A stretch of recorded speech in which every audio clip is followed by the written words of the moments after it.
తక్కువ ధరకు ప్లాట్ 2 సంవత్సరాలు నిర్మాణం నమ్మకంతో పెట్టుబడి పెట్టండి. మీరు ఊహించని విధంగా వెంచర్ డెవలప్ అవుతుంది. ఇది real estate free launch offer. ఇలాంటి మాటలకు నమ్మి నట్టేట మునిగారు అమాయకులు. హైదరాబాద్లో మరో రియల్ ఎస్టేట్ సంస్థ బిచారా ఎత్తేసింది. కస్టమర్లను నిండా ముంచేసి కోట్ల రూపాయలు వసూలు చేసింది. బాధితులు పోలీసులను ఆశ్రయించడంతో అసలు గుట్టు బయటపడింది.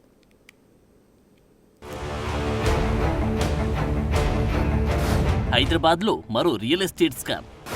వెలుగులోకి సంచలన విషయాలు. ప్రీలాంచ్ ఆఫర్ పేరుతో కోట్లు కొట్టేసిన మోసగాళ్లు. 450 మంది నుంచి 100 కోట్లు వసూలు. మోసపోయామంటూ లబోదిబోమంటున్న బాధితులు. హైదరాబాద్లో ఫ్రీలాంచ్ ఆఫర్ల పేరుతో మోసపోయి వస్తున్న బాధితుల సంఖ్య రోజురోజుకు పెరుగుతుంది.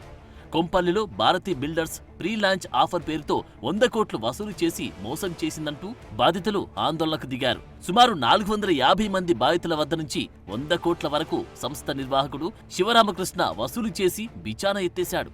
కొంపల్లిలో 6.5 ఎకరాల స్థలం చూపించి తమతో డబ్బులు కట్టించుకున్నాడు అంటున్న బాధితులు ఆ తర్వాత శివరామకృష్ణ సునీల్ కుమార్ ఆహుజా వద్ద డబ్బులు తీసుకుని ఆ భూమిని సునీల్ కుమార్ ఆహుజాకు ఏజీపీఏ చేశాడు. 4 సంవత్సరాల నుంచి భారతీ బిల్డర్ చుట్టూ తిరుగుతున్న తమకు నిర్మాణాలు పూర్తి చేసి ఇవ్వడం లేదంటున్నారు బాధితులు.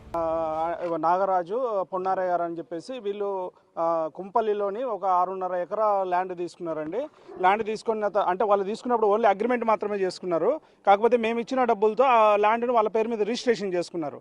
రిజిస్ట్రేషన్ చేసుకున్నాక కడతాము అప్రూవల్ తీసుకొని కడతామని 1.5 ఇయర్ ల్యాగ్ చేసి ఆ 1.5 ఇయర్ తర్వాత అనుకోకుండా వీళ్ళు ఏం చేసినారంటే ఈ సునీల్ కుమార్ ఆహుజా అనే ఆయనతో వీళ్ళు ఏం మతలబు పెట్టుకున్నారో ఏమో కానీ మొత్తం ఆ ల్యాండ్ అంతటి తీసుకెళ్ళిపోయి ఆయన పేరున ఏజీపీఏ చేపించేసినారు.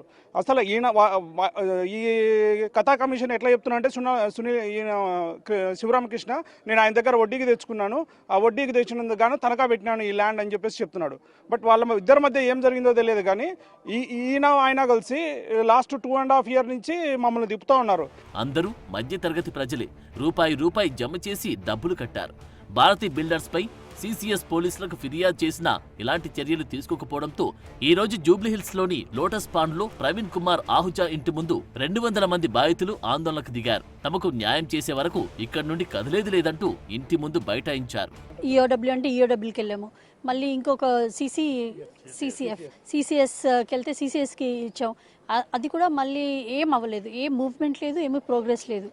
ఇటు బిల్డింగ్ అవ్వట్లేదు, ల్యాండ్ ఇవ్వట్లేదు, డబ్బులు ఇవ్వట్లేదు.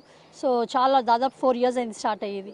నేను 41 lakhs కట్టాను. మరి ఉదయం నుంచి ఆందోళన చేస్తారు, వచ్చారా సునీల్ కుమార్ బయటికి? అసలు బయటికే రావట్లేదు, లేడు అంటున్నారు. పోలీసు వాళ్ళు వచ్చారు కానీ వాళ్ళు పిలవట్లేదు. మమ్మల్ని ఇక్కడ నుండి వెళ్ళిపోమంటున్నారు కానీ మా బాధ అర్థం చేసుకోవట్లేదు వాళ్ళు. ఒక్కసారి ఇంతమంది ఇంత డిఫరెంట్ ప్లేసెస్ నుండి డిఫరెంట్ స్టేట్స్ నుండి వచ్చారు, ఇన్వెస్ట్ చేశారు, వీళ్ళంతా బాధపడుతున్నారని ఒక్కసారి వచ్చి రెస్పాండ్ అవ్వలేదు. ప్రవీణ్ కుమార్ ఆహుజా భూమి తన పేరుపై రాసుకుని తమకు సెటిల్ చేస్తామని గతంలో హామీ ఇచ్చి మాట తప్పాడంటూ ఆగ్రహం వ్యక్తం చేస్తున్నారు బాధితులు. పోలీసులు ప్రభుత్వం జోక్యం చేసుకుని తమకు న్యాయం చేయాల్సిందిగా కోరుతున్నారు. 450 మంది కుటుంబాల నుంచి 100 కోట్లకు పైగా వసూలు చేసి మోసానికి పాల్పడ్డ భారతీ బిల్డర్స్ పై చర్యలు తీసుకోవాలని డిమాండ్ చేస్తున్నారు. రెరా అప్రూవల్ ఉంటేనే ప్లాట్లు కొనాలి అంటున్నారు పోలీసులు. ప్రీలాంచ్లో తక్కువ ధరకు వస్తుందని డబ్బులు కట్టి మోసపోవద్దంటూ సూచిస్తున్నారు. లేదంటే మోసపోయేవారు ఉన్నంత వరకు కేటుగాలు మోసం చేస్తూనే ఉంటారు. ఇకనైనా ఇలాంటి స్కామ్ల పట్ల జనం అప్రమత్తంగా ఉండాల్సిన అవసరం ఎంతైనా ఉంది.